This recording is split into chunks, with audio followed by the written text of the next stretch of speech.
What's up, and welcome back to Nowstalgia Pod, giving you your weekly look at what's going on in pop culture. My name is Pat Sheehan, joined by my mandem, Dave Martin Swagger. Dave, what's going on, mate?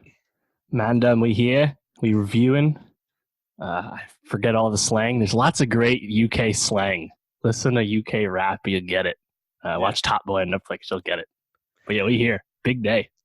Big day. We got some big albums to talk about right as the year's wrapping up. We got some big movies to talk about. And we also have a huge, possibly late contender for show of the year to talk about as well. So to make sure that you are catching all of our takes, hit that subscribe button if you're watching on youtube.com/nowstalgiapod. Go to soundcloud.com/nowstalgiapod to find the podcast anyway that you want to listen to it. And also give us a 5-star rating and review on iTunes. Dave, your background. You got your guy Stormzy wearing a crown made of words or letters. I'm not quite sure. Haven't looked that closely at the cover, but he dropped the album Heavy is the Head.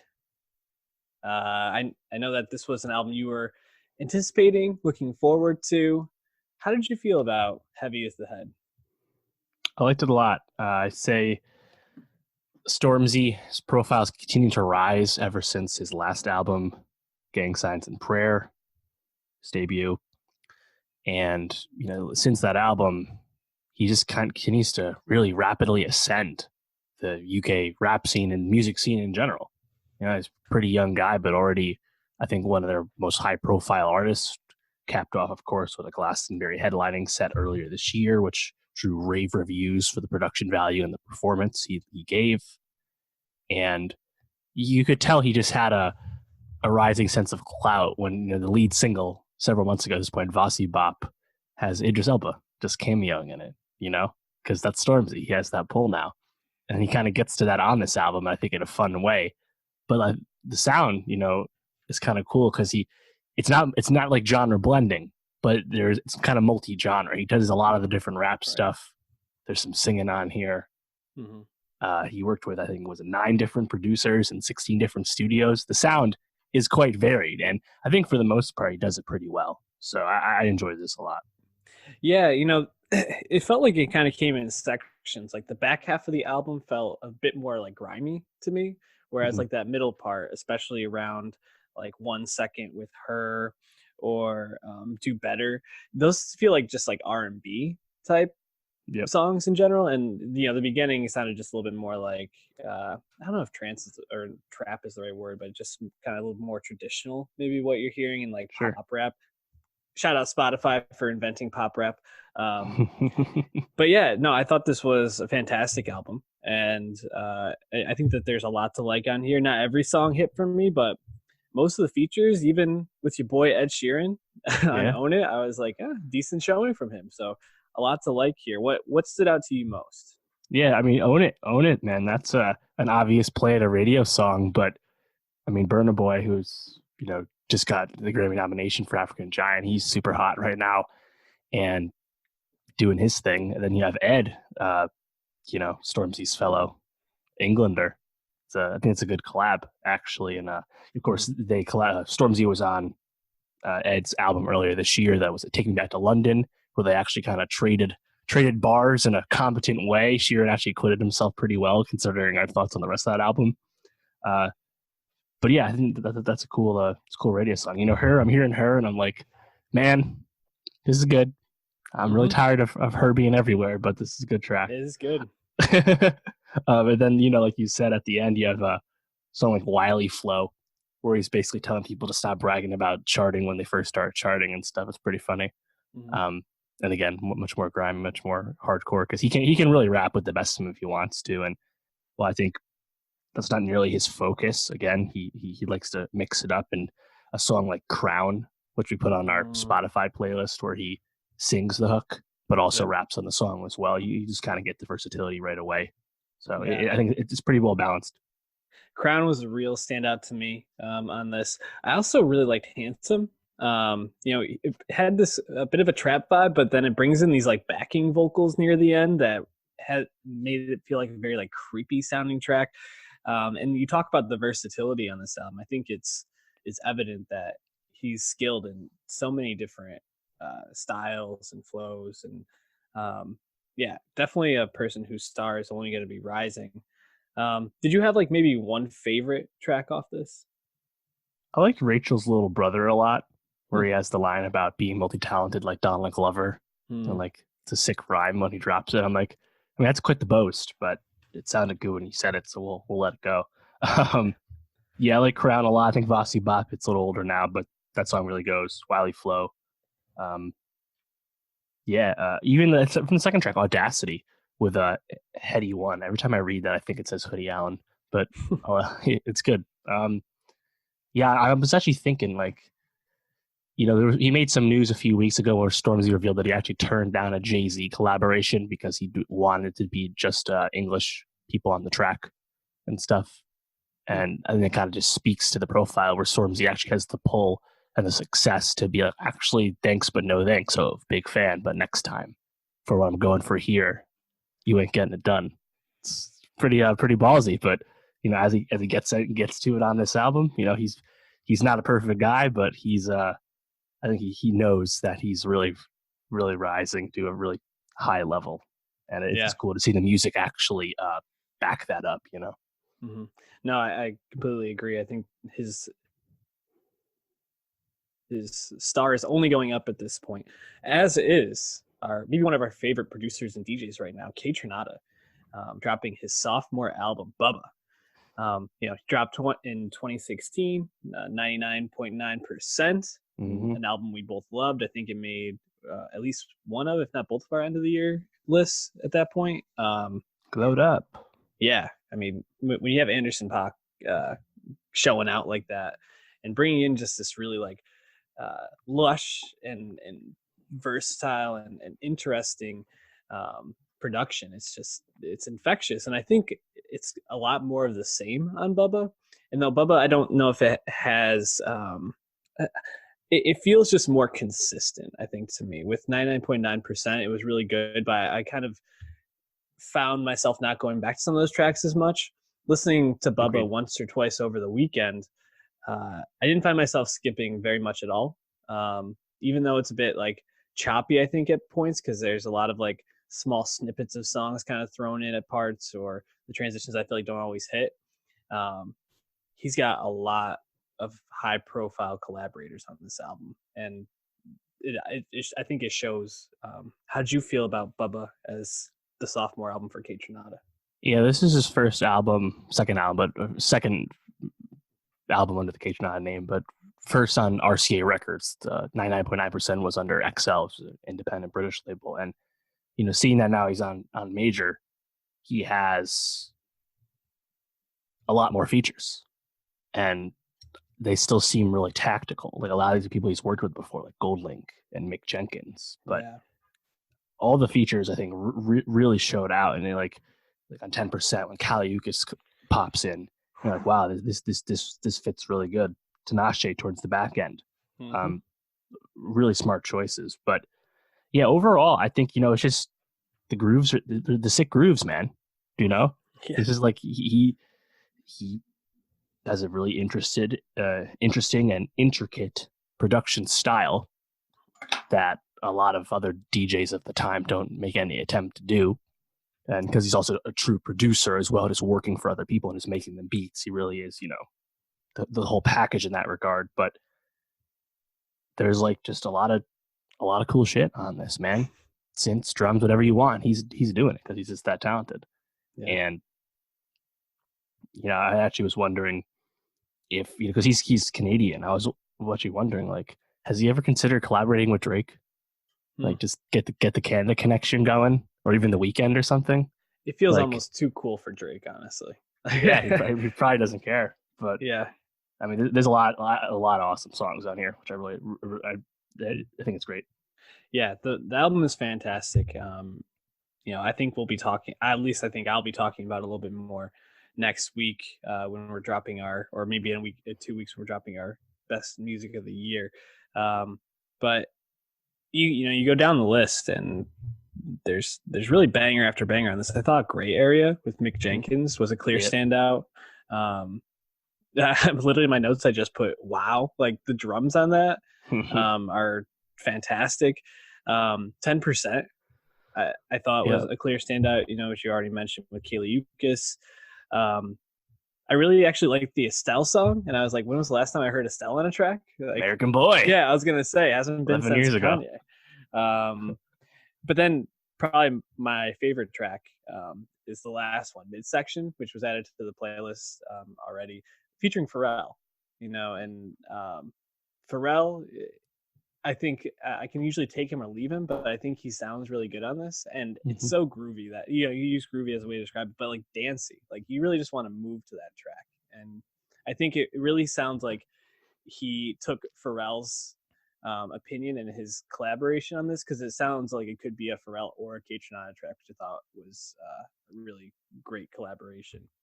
Any other tracks that stood out to you, or any other thoughts on this? Yeah, midsection, I was listening to it. I was like, oh man, this kind of seems like Pharrell post Blurred Lines, like realizing that like the lyrics of Blurred Lines are very, very questionable upon further reflection. But the sentiment of the song and the groove is still great. Right. And Pharrell has brought that sensibility to Kaytranada. That's my thoughts on midsection. It sounds awesome. Yeah, it does. And it sounds like it could be a nerd song, which I think is what I like about it. Right. It kind of falls on both sides.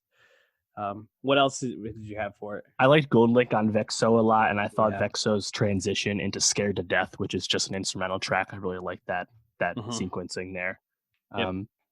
But yeah, I think, at worst, like there's a lot of tracks. At worst, it's just something you kind of bob your head to, but nothing's ever like offensive or glaring. He's not like Tonight where they're mixing everything in a blender and to make it intentionally jarring. Kaytranada is much more soother and trying to be more soothing to the ear while still actually bringing a lot of variety to the table. So the whole time it sounds good, even if some songs naturally will rise to the top more than others. Yeah, Kaytranada. I was trying to think who are like my favorite like DJs out there right now. Who would you have up there with him? Disclosure. Yep, it's really that's it. I think it's them.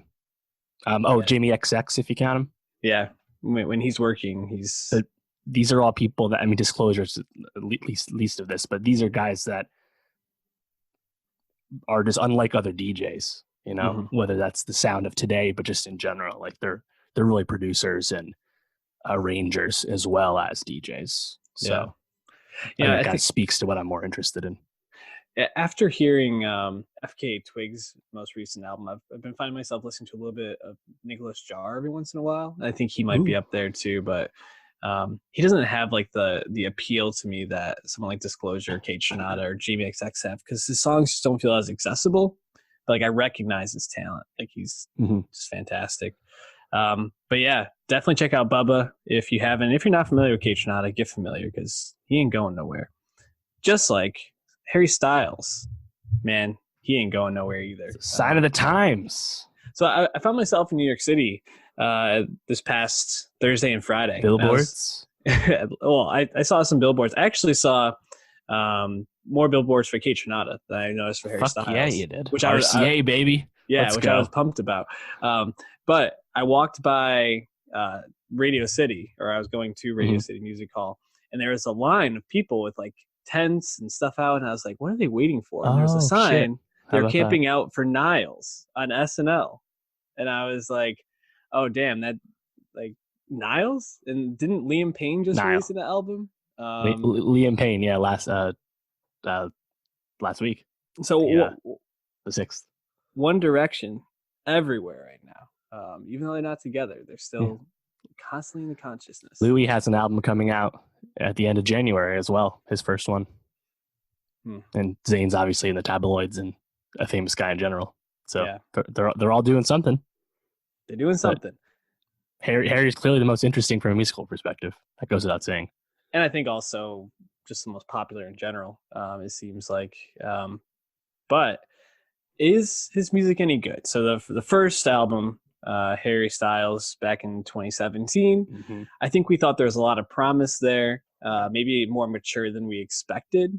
But, like songs like Sign of the Times or Woman, I think we were like, pretty good. There's something here, but it never really ended up being like, I think, as good as we thought he could be. Comes back with Fine Line. And Dave, what did you think of Fine Line? I like the production. I think it sounds pretty good the whole time. Very very high class.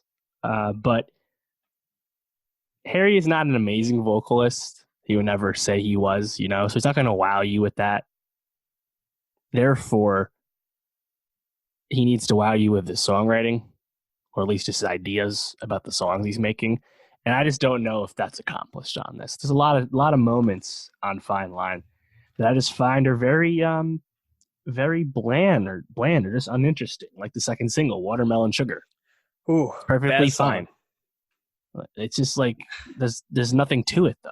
You know, anyone could have made that. There's nothing about that screams Harry Styles. I think that's the problem. What is Harry Styles' musical identity? I don't think we know it still. Yeah, no, I agree. I said it's a bad song. I guess it's not a bad song, but I don't like it. You can call it bad. I found it bland. I found it a bit cringeworthy too. Like, and I think I think that kind of speaks to what you're talking about. Like the writing on this, it's just not very deep. And for an album that's talking about like a real relationship he went through, you know, his breakup with that French model, like Camille Rowe, I think her name is. That's her name. It feels very like surface levelly. Like he's trying to get somewhere, but really only is like, we'll get there. And you know, there was a lot of like press leading up to the release of this, where he, you know, I think he did an interview with Zane Lowe. I watched some clips of, and he's talking about how this was, you know, his opportunity to really like go out there and try things they never could in One Direction, and you know, he really got to explore parts of himself he never got to. Did hallucinogenic drugs for the first time. Yeah, but I was like, maybe you should take something different, because I feel like you didn't really discover much other than, you were sad, and now you're moving on from being sad, and that's literally something you could have done without taking hallucinogenic drugs. I hope. I hope. You know, I think for me, I'm not someone who demands lyrics at all times or anything, but I think in this case, because he's ultimately giving us, at least right now, soft pop rock, I needed something to be interesting. And like, while the production's fine, it's not offensive, it's also not like super showy. And I think that's just my problem with this, is that nothing stands out to me. Mm-hmm. Like, I think the one moment that I actually really enjoyed was Sunflower Volume 6 towards the end. And that's conveniently the only song written or produced by Greg Kurstin. How about that? Yeah, Sunflower Volume 6 stood out to me. I liked Falling a lot. I think there's some good stuff in there. Yeah, that was pretty good. But that also might stand out because it comes after Cherry, which is pretty like, it's like Hozier, but more boring. That's saying something. And the other thing is, like, you kind of move on to like a song like Canyon Moon, where I think there's like a lot there that is like pretty interesting and a lot more engaging than other stuff on the album. But I found myself just kind of comparing it to, this sounds like maybe like a Vampire Weekend throwaway track, you know, like, so, or something that, or like a rip-off track in a sense. I think that's the thing, is there's a lot of like things on here where I find myself thinking, this sounds like something else I listened to, or this reminds me of something. But Adore it never feels... sounds like Maroon 5. Exactly. Not offensive, definitely radio potential, but also not unique or that special. Right. So I think Harry's still trying to find what like makes him him. I also wonder like how much he's actually like invested in his music career, as he acted in Dunkirk last year. 2017, geez.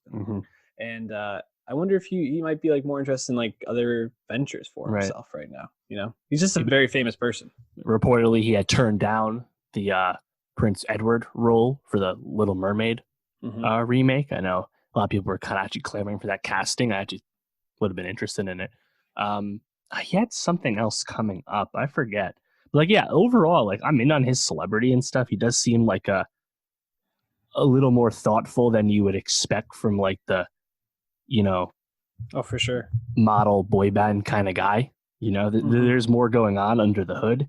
But I think musically, we're still working on that. But that's also okay. It's not not a shot or anything. But yeah, he has plenty of time and clout to do whatever the hell he wants. So I just hope he continues to try. Because that's the thing. It's like when he announced his tour before this album came out, like when the dates went up, like Ticketmaster was trending because he is so popular and so famous that there's so much demand to see him do this tour before we even hear the music. Mm-hmm. I just hope he doesn't get complacent because he's already so successful. That's all. No, I agree. I think that he has a lot of potential to be more than he is. I think it's just breaking out of that One Direction mold and really finding his voice. It's maybe more challenging than he expected, but still some stuff to like. Check out our playlist at Nowstalgia best 20 Nowstalgia best of 2019 on there Spotify. Good job, Pat. Why don't we move on to something else that seems like a lot of show, but maybe little substance? 6 Underground. Dave, Michael Bay dropping this Netflix heater starring Ryan Reynolds and I don't really Corey know. Hawkins. Yeah, I guess Corey Hawkins. Yeah, Melanie Laurent I'm down with. So what did you think of 6 Underground? I was gonna actually ask you, would you have watched this if it wasn't for content purposes? No, there's no shot. Are you a Michael Bay guy? Have you I've actually realized I've watched damn near all of his movies. I've seen all the Transformers, Bad Boys, Pain and Gain. The only one I haven't seen 13 Hours. I haven't seen The Rock. Armageddon, of course, everyone's seen that. Do you have any like movies of his that are touchstones for you? Well, yeah, The Rock is great. Armageddon's great. Bad Boys 2, also great. Maybe the first Transformers, pretty good. And then that's about it. Yeah, I'm not super into like just the watching stuff blow up and like crazy action, but it can be fun sometimes. And I get why Netflix would want Michael Bay to make a movie for them, right? Because this is the type of like mindless movie going that people clamor for, because it's exactly that. They turn it on, they watched it explode, it looks really cool, it looks pretty good, and that's it. And you don't need to really think about it. You don't need to try to interpret if you don't want to. I think maybe he tries to get some other themes in here. Like there seems like there's a Fast and Furious type like family theme going on here, or We're All We Got, but like very mildly touched on. And yeah, that's about it. Would you have watched this? I would have. Like honestly, like Michael Bay is like a technician when it comes to directing action. Mm-hmm. And in this case, because it's Netflix, they just gave him a blank check. Reportedly 150 million. Kind of sounds low for a budget when you watch this movie, to be honest. Everything's on location all over the world. Plenty of CGI as well. But the CGI isn't quite as in your face as something like Transformers. There's plenty of practical stuff in this movie as well. But because it's Michael Bay unrestrained, this the prospect of that would have got me to watch it. But as you said, I think actually this movie is better if you don't think about it too much, because the movie does not stand up to any kind of deeper thought, because from a plot perspective, it's completely incomprehensible. But that's also really neither here nor there. We're not watching that. We're watching attractive people. Some of them are quite famous. Do crazy shit. And because it's Michael Bay, it's really crazy shit. I think that first 20 minutes or so, that car chase in Florence, certainly implausible. I just don't see how you can race around Florence that long. But having been there, you've been there too. It's like, I don't know. Florence, I don't know about this isn't as accurate, but that car chase is fucking thrilling. Oh yeah. And Dave Franco, as you mentioned to me off air, definitely getting that bag in a fun way. Just kind of doing Dave Franco things. Mm-hmm. And for like 30 minutes, 20 minutes or whatever. It's great. And like, I'm kind of disappointed that the end thing with the magnets was spoiled by the trailer, because I think that's actually a really awesome set piece. And you also watch people do parkour and get stabbed and shot. And yeah, it's pretty fun. But, you also don't want to think about it too hard, because these people are just vigilantes fucking murdering people. And this movie shows lots of people dying. civilians, cops, everyone. It's wanton death in this film. In very graphic ways. Like I keep thinking about when who is it? Corey Hawkins puts the grenade in that guy's mouth and pulls the pin. God, just insane shit.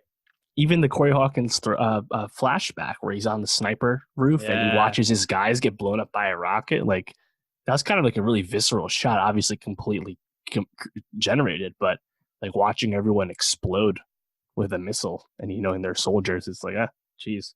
But yeah, you know, I just like it for the audacity of the whole enterprise. Yeah, you know, it's even hard to like rate this movie. So right now I think it has like a 32% on Rotten Tomatoes or not something good. like that. But I mean, when you go into this movie, I mean, what are people really looking for? Yeah, like it's bad expectations. Yeah, and like the scenes where I'm forgetting which one it is. Was it Ben Hardy? Yes. S3 when he's like running around parkouring everywhere. Like that shit's awesome to watch. It's so much fun. Especially after Corey Hawkins like shoots out a big tank of water to save the rest of them. The big pool thing. Yeah, like that whole scene is awesome. And it actually feels like, if I had one critique, I like when in these movies it keeps getting bigger and bigger and bigger. And I felt like that scene was so big, how they were trapped in that tower and had to get out. And Hong Kong. And he shoots, and then he's running around. And then the way it kind of ends, where they get the guy out of there and throw him out to, you know, out of the helicopter. Right. That off the yacht just didn't feel as like big to me. So I was kind of like, like that's not as cool as the last one I saw. But other than that, I was just like, man, I'm not expecting anything. Ryan Reynolds was trying to be his like charming, goofy self, and he was definitely goofy. I don't know if it landed, but it was fine. Yeah. Well, that's the other thing. I didn't expect it to be so meta. Like, right. Like, really self-referential to the real world, where he's citing 8 Mile lyrics or Butch Cassidy and the Sundance Kid, stuff like that. But yeah, I mean, this is Reynolds. You know, once he reestablished himself and became a success, this is the Reynolds we get. This is Detective Pikachu. This is Deadpool. This is what he does. And it's kind of interesting to think about him as being this like philanthropist, vigilante mastermind. But he just got to roll with it. And I did like one of his lines when he's explaining the plan, and it's not a great explanation. It's still hard to follow what they're actually doing. But in the beginning, was explaining the plan to his team, and he has these cups, and he's like, "With the 4 generals, quattro cunts." I laughed really hard. I thought that was hilarious. There's a few other moments.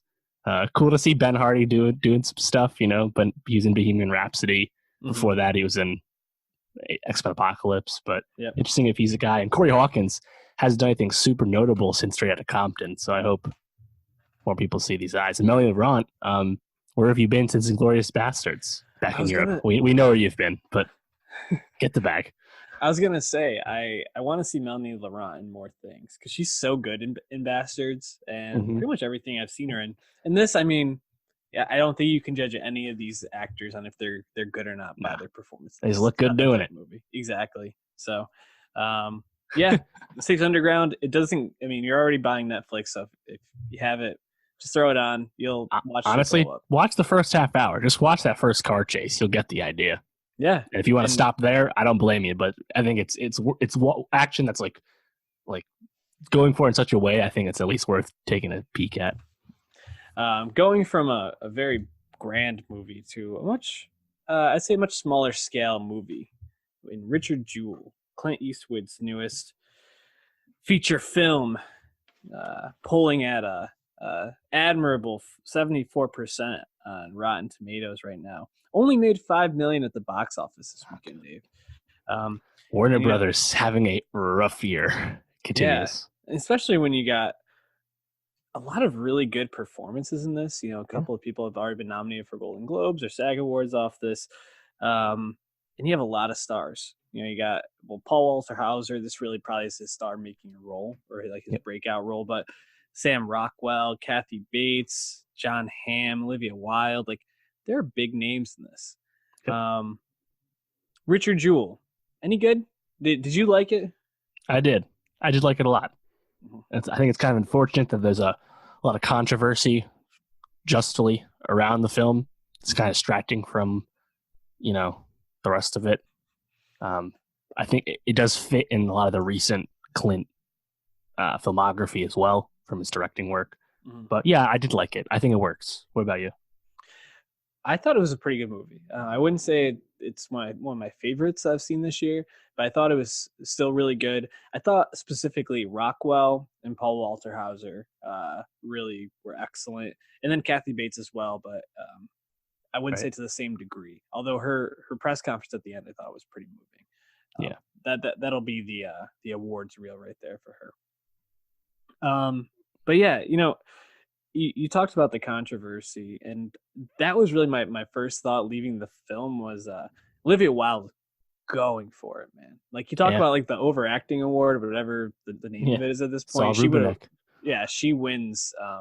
She wins on a landslide because she every time she's on the screen, she is just like a complete pistol, and not always in the best ways. How did you feel about her performance? So honestly, from her performance, it was my favorite Olivia Wilde acting role in a long time. I was looking back at her acting career, and it's honestly not that flattering. No, Like, what is her signature film? I don't know. Like, maybe her season on the OC. Like, I feel like she's the just filmography is not impressive. The best thing she's done is Booksmart, which she directed this year, and it's unfortunate that we're already distracted from that and onto choices made with a role she did. Mhm.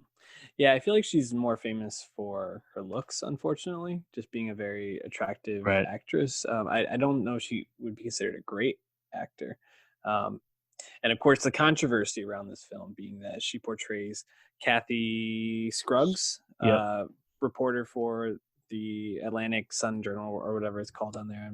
I didn't write it down. Local paper. Local paper, and in the film, she trades sex to get tips and for stories and things like that. And specifically, she in the film basically makes an agreement with John Hamm, playing an FBI agent, that Mm-hmm. she'll trade sex for a tip on The the bombing. investigation to the bombing. And the newspaper has come out and written a pretty scathing editorial saying that this is not true, asking for a like a warning at the beginning of the movie that this is not fact based, this character portrayal. But Wilde has pushed back on it, saying that uh, John Hamm's character playing an FBI agent isn't put to the same scrutiny. Fair point. You know, there's a lot of accounts out there about Kathy Scruggs as a reporter. Some that would back this portrayal, some that would not would refute this portrayal. So it's a bit of a gray area. Where do you fall in terms of this Right. portrayal of this character? So she in a sense she would be right to call it a double standard if Ham was also playing someone who was a real person. Mm-hmm. But he's just a composite figure, right? Right. And on top of that, what's the whole message of Richard Jewell? Why is the story worth telling? Why is the movie successful? Because it's about, institutions, the FBI, media, getting something wrong and hurting someone as a result, and like the libelous accounts and how that affected Richard Jewell's life, right? It's a great story and definitely right up Clint Eastwood's alley. But it just becomes hypocritical when you do that same thing to a real person you're portraying in the movie. Mm-hmm. And Clint did not have any sympathy when pushed on this recently, which just comes across as tone deaf, where he just doesn't get it. And I was like, yeah, I mean, when I heard about this movie and this controversy, I was like, man, this is going to be politicized. People that hate the media are going to use this.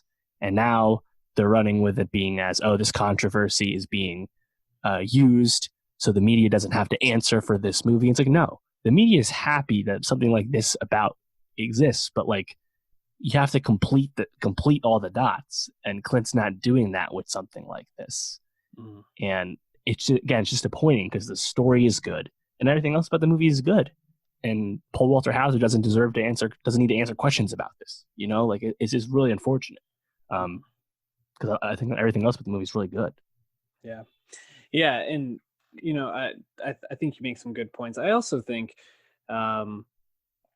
I think that they could have definitely portrayed that in the movie without being so explicit about it, right? And maybe that wouldn't have been as true to the way that the character is written in this, but like certainly they could have had her like like rubbing Ham's leg instead of like explicitly saying like, "Ah, so we're gonna go in my car and bang," or what's the Yeah, deal here? got a room. I think there's ways to like be a little more subtle about it, but I think it speaks to a little bit about what Clint is trying to maybe say about the media, and like the griminess of reporting, and especially in this sort of case. But um, I guess before we move on to maybe the other parts of the film, did you feel like this was like a political statement in any way from Clint? Very famously, he was he did the whole thing on stage where at the Republican RNC. convention, yeah.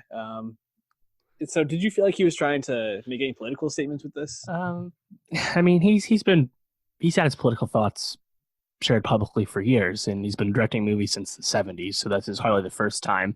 Watching the movie, I think it's ultimately, I'd say it's fair because it's also critiquing the FBI just as much. And if you watch the movie, they're ultimately the genesis of a lot of stuff. Mm-hmm. So it doesn't sound like overly political, but it also can come across irresponsible, I guess, if depending on the framing, because people will make it political, and they would have done that even if the wild thing wasn't an issue. So, yeah, I mean, I think of this in a piece. This is like American Sniper. This is like Sully. This is like the 1517 to Paris. Those movies all differ in quality, but they're all the same thing about Clint's just real big interest in like civilian heroism and stuff, and or at least not famous heroism, whatever. So, yeah, it definitely fits his MO of late. So, yeah. I do think it's political on some level, but I think people can read into this in different ways, especially with the way that the current administration has attacked the FBI pretty openly. Right.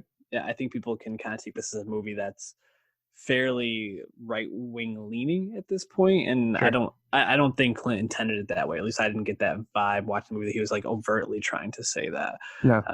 Ultimately, he's just telling the story the way, yeah, it seems to be pretty accurate in terms of the broad strokes from everything I've gathered.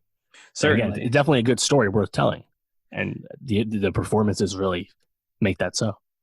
Yeah, and I think that's a good place to kind of move into is Paul Walter Hauser. I mean, what a force he was in this movie, man.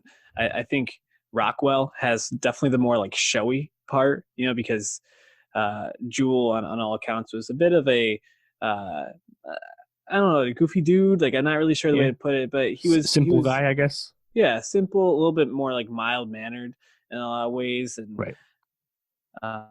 Sam Rockwell playing Watson Bryant, this like kind of this attorney who plays by his own rules and no one can control him and kind of fuck the man type ideal, is a lot more like in your face, like out there shouting, having like the funny lines, whereas Walter Hauser is just kind of playing this like goofy dude. And I think it comes across really well. And I think when you finally start to see Jewell being like broken down by what's happening to him, that's when you really get to see him just crushing this role. And I think he's fantastic. And we've seen glimpses of it, I, Tanya, Black Klansman. There was Black Klansman. But this really feels like his coming out party. How did you feel about his performance?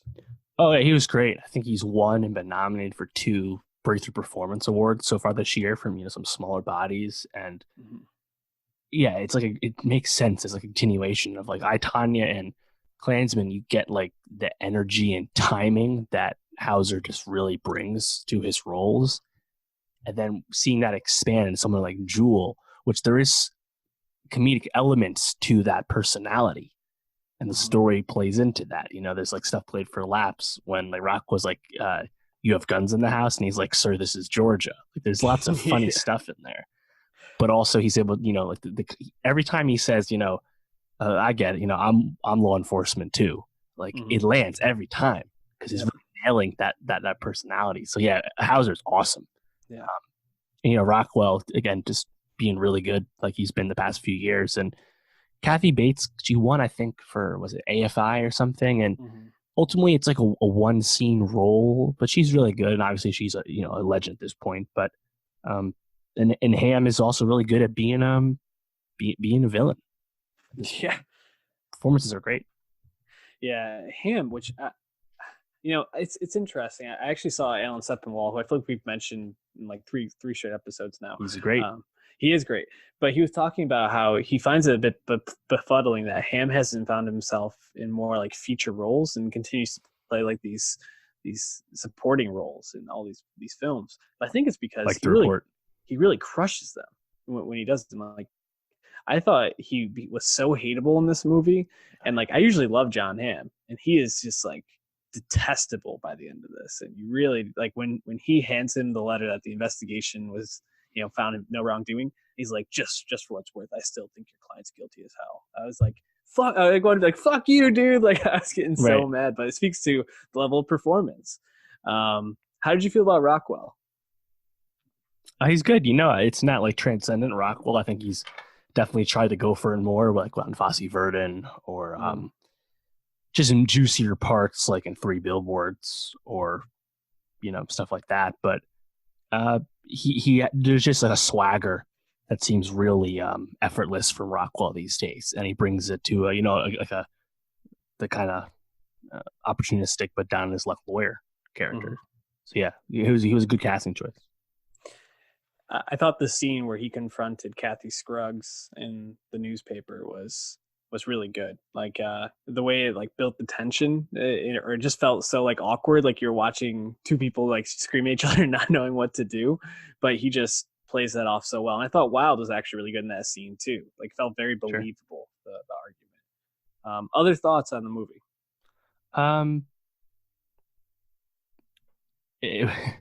Speaking of that scene, RIP to newsrooms of that size. Lots of local papers don't really exist in that fashion anymore. It definitely dates the movie. But yeah, nothing will wow you with the cinematography or the filming, but the story ultimately is just a really strong, easy to dramatize tale that making a movie about it, you almost a shock it hasn't happened by now, because this was what the late was it 96 or 86?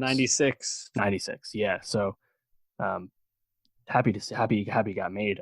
Funny enough, this movie really nails the one tank Clint persona that Clint Eastwood has as a director. He's always famous for doing the first or second take, being out by 4:00 every day, taking a lunch, all that shit, right? I mean, he started filming this movie this year on June 24th, and it had its premiere at AFI Fest on November 20th. So he just filmed this shit like that and then was living in the edit bay until it was ready. Like, he's a fucking psychopath. He's 89 years old. How does he do this and make it this good? It's really impressive.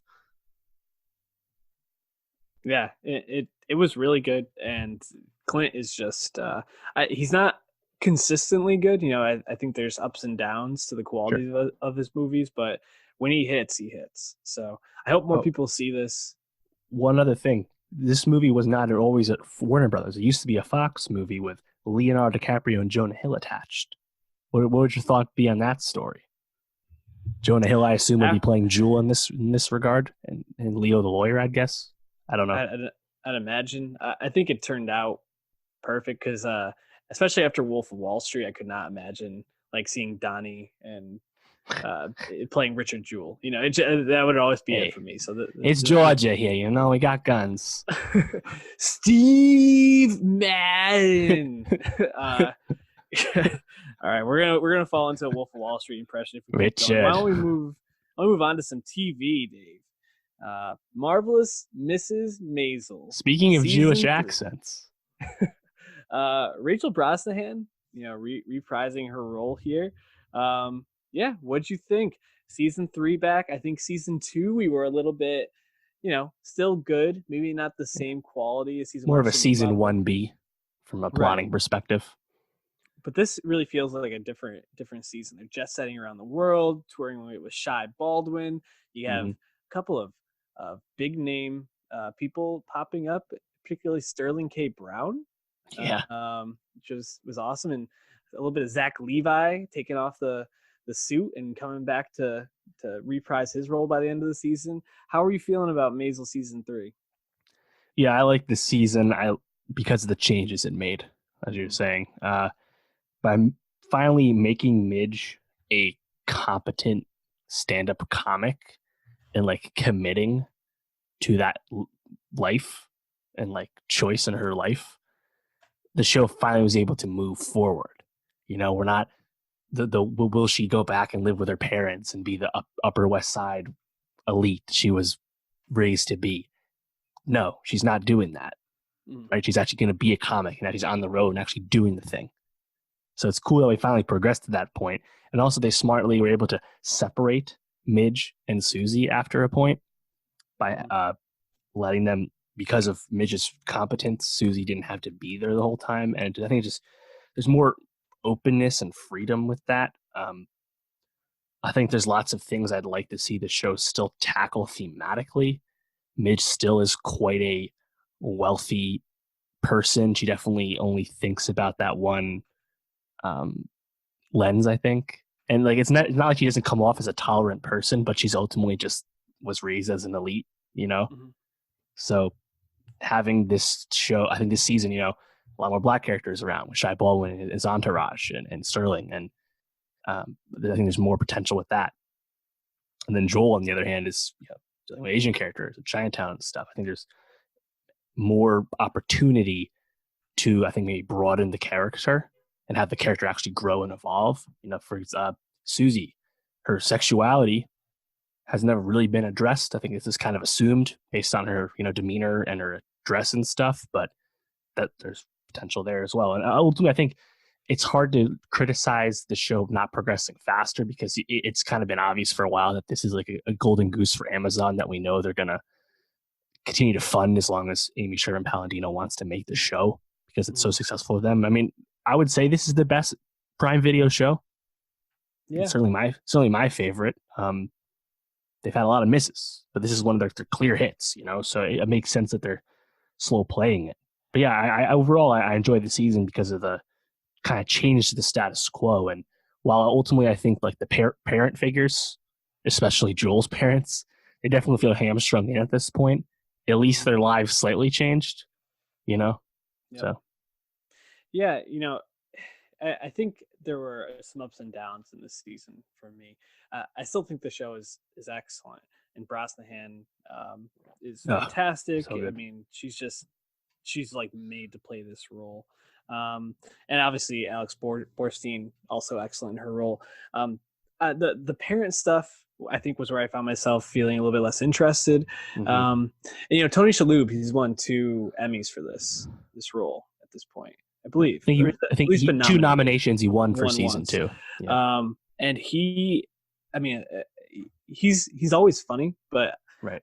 I just found his character this season very grating. And, I think the commentary was talking about like young people and trying to, change the world and change things didn't really land with me. And also the potential of putting the 2 in-laws, or I guess ex-in-laws together in the house had so much that it ended up just feeling very grating for me a lot of the time. So I was happy when they actually got on the road to go to Florida to see Midge perform, because I felt like a bit of a break from watching that episode to episode. Sure. The obviously the Joel stuff we talked about in the past. We don't need to go too much into it, but I don't really find him as that much of an interesting character. No, I hate it. They hated it. And I also did not find myself caring about his relationship with the May until the last episode when Midge and her meet, and she's like, I'm gonna be a doctor. Midge is like, I'm gonna play the Apollo. Like, I was just like, oh, that's that. You're basically just an avatar for Midge to dunk on someone. I appreciate that. The character I think I find the most frustrating with this show, though, and I talk about all the things I don't like, so I'm going to get to things I do like in a little bit, is Marin Hinkle playing Mrs. Weissman. We talked last season about when she was in France, and really it seemed like her character was going to be developing in some way and then kind of move backwards. This felt like another step backwards for her this season. And, you only really get like the one emotional moment when when Midge confronts her about not coming to any of her performances and how she doesn't improve her life. And she's like, well, I know what it feels like to have a man totally uproot your life. That's what your father's done to me. And you kind of feel for her, but in the same sense, I'm like, you just like uprooted everything last season, and like we're trying to take back some control, and like I think there's a commentary there that either it's not totally hitting with me, or I'm not comprehending or seeing, but it feels a bit like her character isn't really developing in the way I was hoping, and that's a bit frustrating because I feel like there's a lot of meat on the bone there.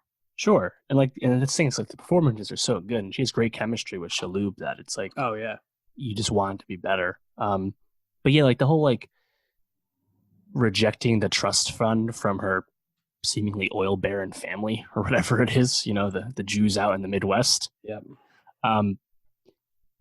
While the sentiment about her wanting to be more independent made sense, the choice ultimately just came off as super illogical because she had already explained that she had been the one funding their lavish lifestyle, and she hadn't expressed desire to live more modestly. Abe had actually said that. It just felt a little incongruous to me.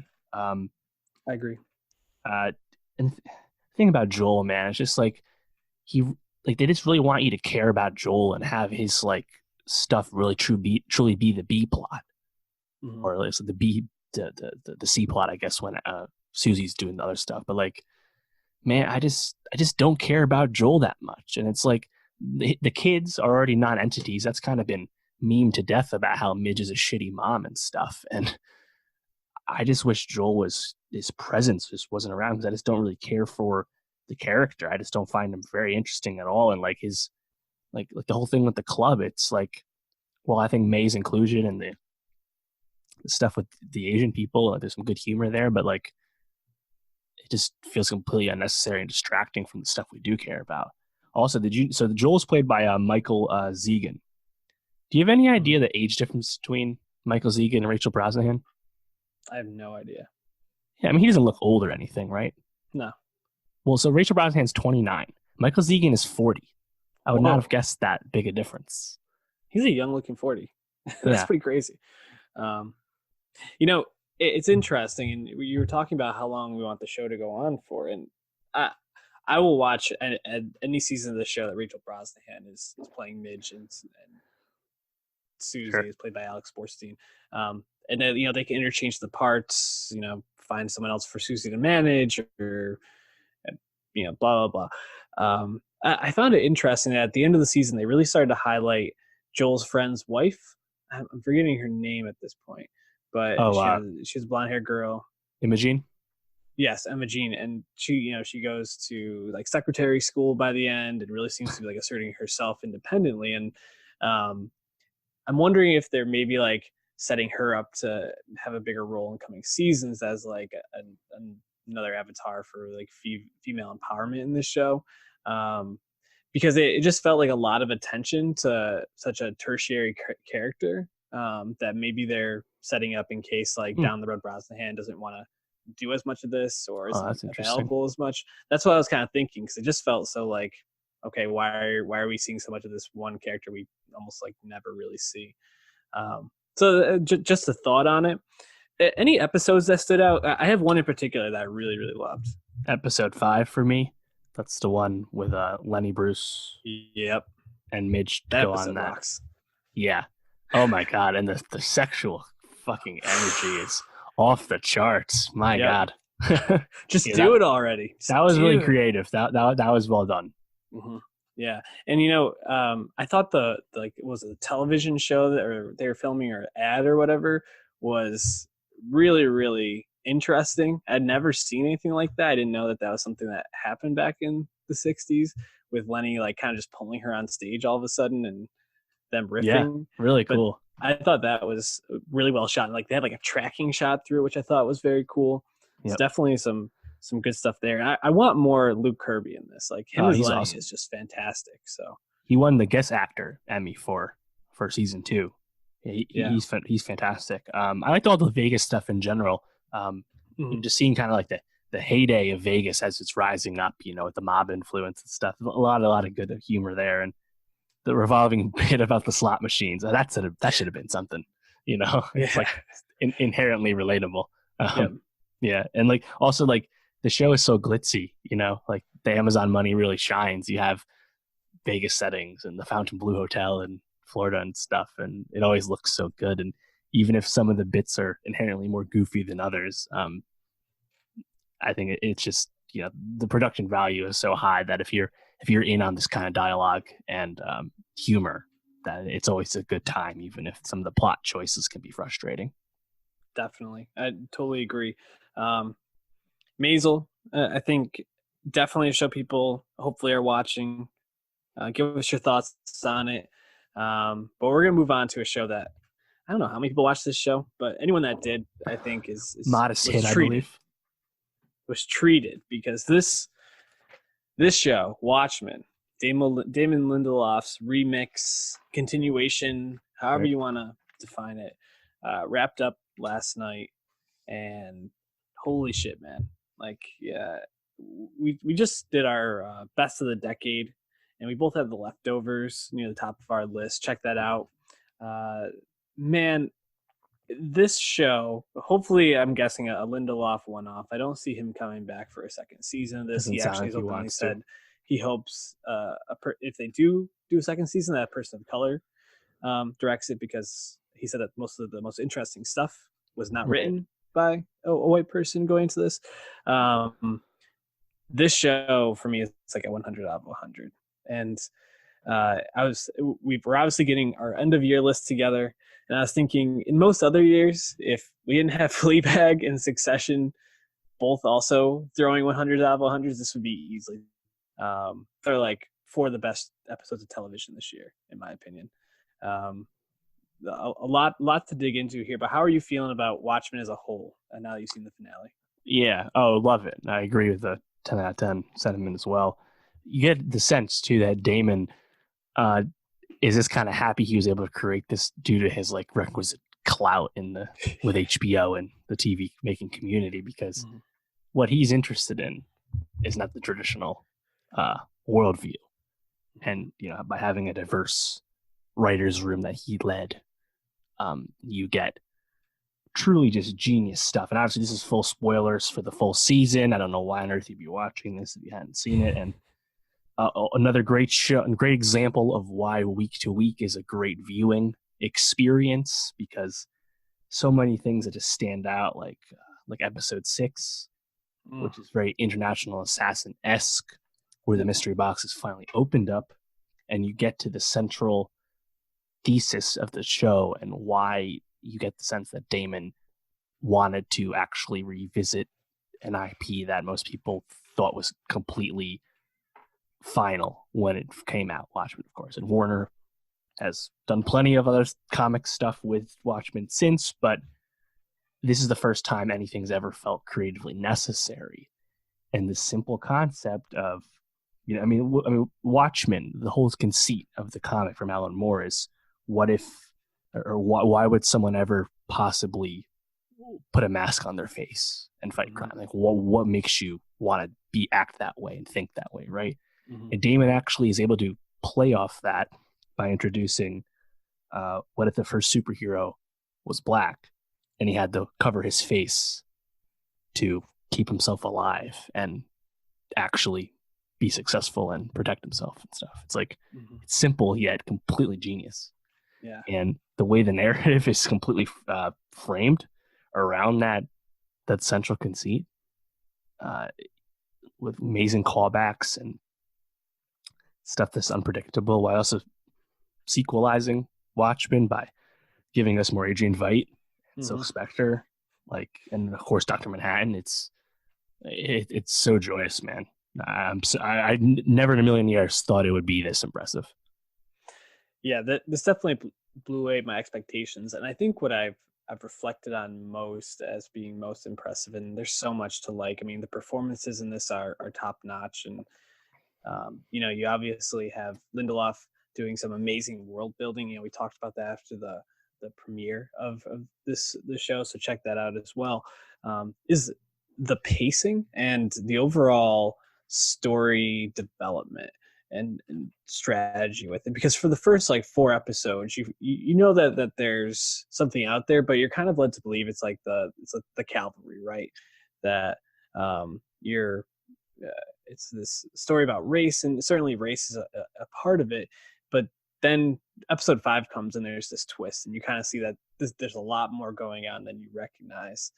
And then it takes a step back and it starts to just like unveil through 6, 7, 8. 6, as you said, giving us a lot of backstory on Reeves and about race and how that played into his decision to wear a mask. And that's obviously an expert episode. But then you get an episode like a god walks into a bar, and you get that whole episode about Dr. Manhattan, and which I think is right up there with episode 6 is one of the most masterful episodes of TV this year.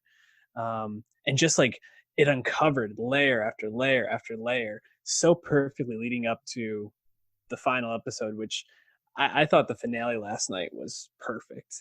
Not only in terms of, I think, having a really satisfying ending to this story and wrapping up a lot of questions, but also falling back onto some of the original Watchmen themes to do so. And some of the old tricks. You get Vite being a hero again by doing something terrible that he did before.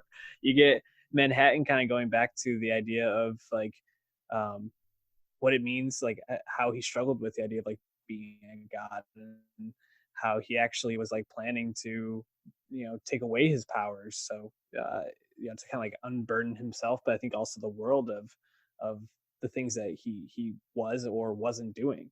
And then of course to end it with like the egg thing, and to have that last scene with Angela with her grandpa and all that. I think it just touched on so many levels and so many themes and wrapped it up really well. And people joke around that not every thread was left untouched. Like, who's Loop Man? Like, yeah, we're probably never gonna find out. Probably Pete. It's on PDpedia. Yeah, but there's still like just so much to marvel at with this show.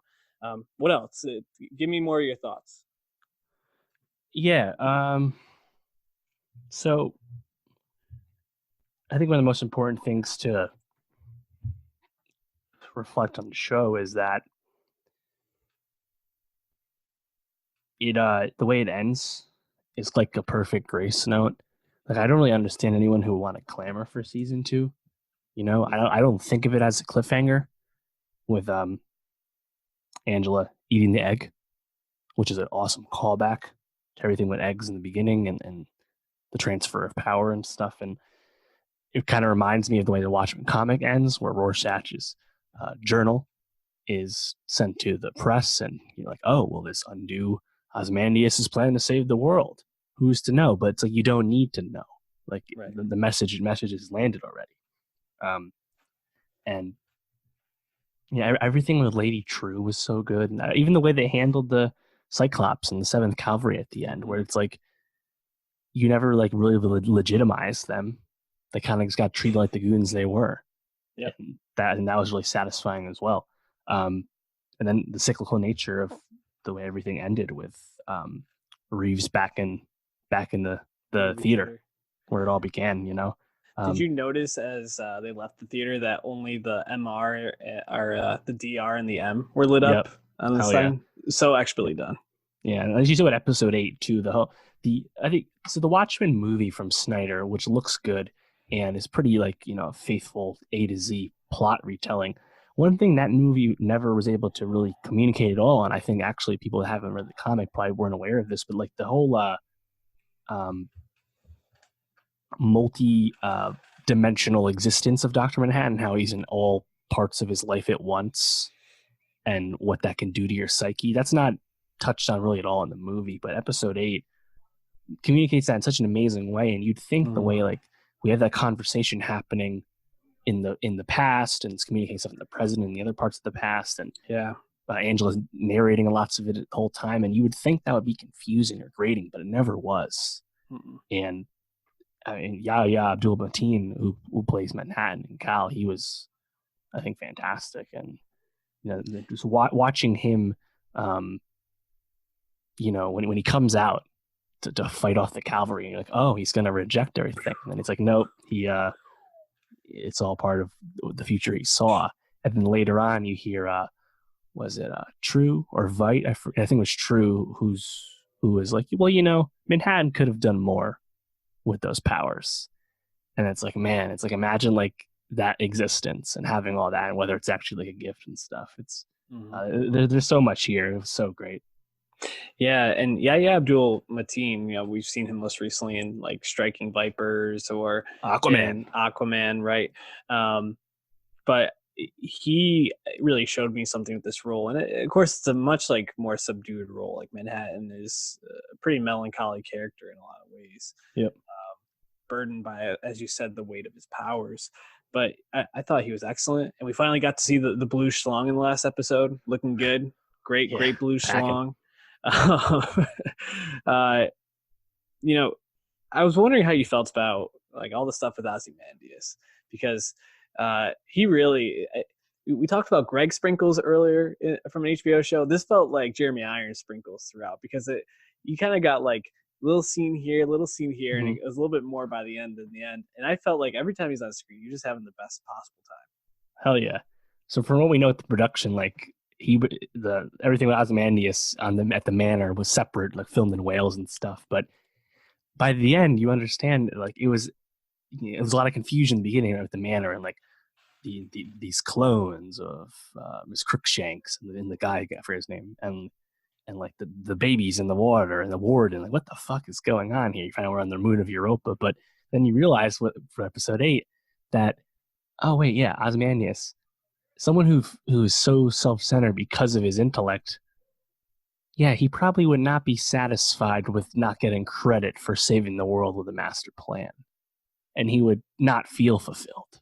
And having Manhattan be the one to attempt to achieve that fulfillment, and then ultimately Ozymandias realizing that he won't be fulfilled here either. He needs to get off the rock. And it's like, oh wow, I actually really like that. I think it's a smart way to introduce the character who also is able to serve the grander plot due to his presence. I like that a lot. And I think ultimately Damon's decision to not have Night Owl come back and just focus on everyone else who was still alive, I think was a smart call. Apparently he's still in jail according to the PDPD information. But yeah, that was many stuff was fun because Irons was perfect casting too. He was a delight the whole time. Yeah, he was just fantastic. I really loved all the scenes with him, and like I said, he just seemed to be having a ball with this role. Just seemed to be absolutely ridiculous the whole time. The defense rests. Yeah, I thought Regina King was good. Oh yeah, and she's just a class actor. But who I felt was a bit like maybe didn't get the shine he deserved was Tim Blake Nelson. So Looking Glass. Yeah, so you get him in like episode 4 and 5, really getting a lot of time. His flashback episode was also fantastic. Yes, explaining what Ozymandias's plan could have done to the psyche of people at the time. Yeah, you got to see the squid. Like it was so awesome, and I think I was glad to see his character get a bit of justice at the end. Especially after he, like you said, it looked like his episode looked at how that squid following would have impacted other people, and then he kind of devoted his life to justice after that and wanting to stop the bad guys. So I felt like that was pretty cool. And also again, like the last line, like that guy talks too much, was great. I also really like Jean Smart, and I've liked her in pretty much everything she's done recently, but just seeing her be like a grizzled old vet who's just very like pessimistic and worn down by her past as Silk Spectre and now as Agent Blake, and almost like work against what she popularized is very interesting. So there's so much here to like, man. Damon Lindelof, I mean, is there another TV creator? I mean, I guess probably go Gilligan up there with him. Yep, Gilligan, Benioff and Weiss, maybe. Then you got to think of like the HBO people that have done multiple things, right? So it's like David Chase hasn't followed up The Sopranos. Matthew Weiner followed up Mad Men, but it was the Romanovs. If you want to hear us talk about that, it's up there. But Simon, Simon, because Simon has the quantity to match. Yeah, and the world building. Yeah. Yeah, him and Lynn. I would almost like to see what they could create together in a And I sense. guess David Milch, he has was it Alzheimer's now, but he has quite the CV as well, obviously with Deadpool at the top of the list. So yeah, I think that's the elite group. Esmail, I We think, hope rising. yeah, definitely rising. I Even forget, Hawley in the lesser extent as well, yeah, rising. for sure. So, but yeah, Lindelof for me is like top of the spear. I think everything he creates is so masterful and so layered, and just he Just delivers these episodes in such a weird but delightful way. You're just engaged. thematically, just the things that Damon cares about. Like we said Right. this in the beginning, but it's like the world building in Watchmen is so great, but we're not worried about having red predations explained to us. Right. Lube Man was cool, but like again, not the point. Mm-hmm. And like it always just got back to the point while just always making you think. Yeah, I think that's a strength. And another thing too, I think this might be a little underrated coming off the finale, but um, what's Blake's comment about Ozymandias when they're going to arrest him, and it's like, yeah, maybe, but like the world's changed. People don't think that way anymore. It's like, yeah, the justification for how Ozymandias saved the world back then, that probably doesn't work anymore. Mm-hmm. I'm probably just going to take you to task for that now. I Yep. love that as a bookend too. Yeah, people keep saying that, but it never happens. Like pretty Perfect. just yeah, so good. Watchmen. If you for some reason didn't watch it, listen to this. Go watch it. Like just stop what you're doing now and go watch it. Leave work, go home. Anyways, we're gonna wrap up there. Dave, what do we got next week? Well, fucking Star Wars comes out Thursday. Yeah. Episode 9 obviously needs an introduction. We'll be talking about that shortly. Also on the 20th on Prime, The Aeronauts, Eddie Redmayne, Felicity Jones, back at it again. That's debuting on Prime. And then The Two Popes will be on Netflix. The Price Anthony Hopkins Awards contender, as you can imagine, about the last two popes. Mr. Robot will be ending its fourth and final season on Sunday. So we'll be talking about all that in the weeks to come. Also, a little further on the horizon, Little Women, Uncut Gems, Cats, 1917.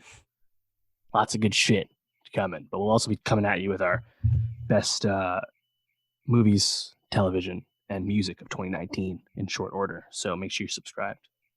And our best music of the decade very soon. So stay tuned for that as well. I think you might have said that, but just wanted to Yep, that's coming next week. All right. Catch you all next week. Peace out.